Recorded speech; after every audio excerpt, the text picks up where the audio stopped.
Güneşli ve güzel bir gün. Haydi dışarı çıkıp oynayalım.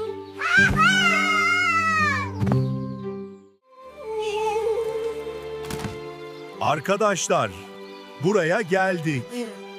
Piknik hazır. Haynik Bu piknik için mükemmel bir yer bulduk.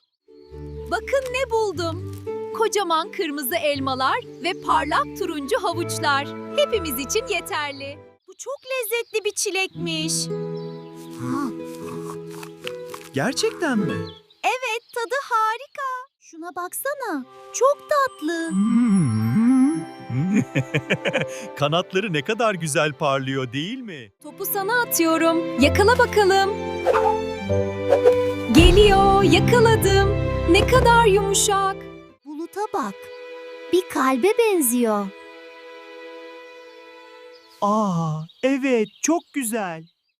Harikasınız çocuklar. Hep birlikte sorumluluk alıp eşyalarımızı topladık. Ha?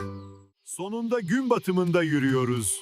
Bu harika bir maceraydı değil mi çocuklar?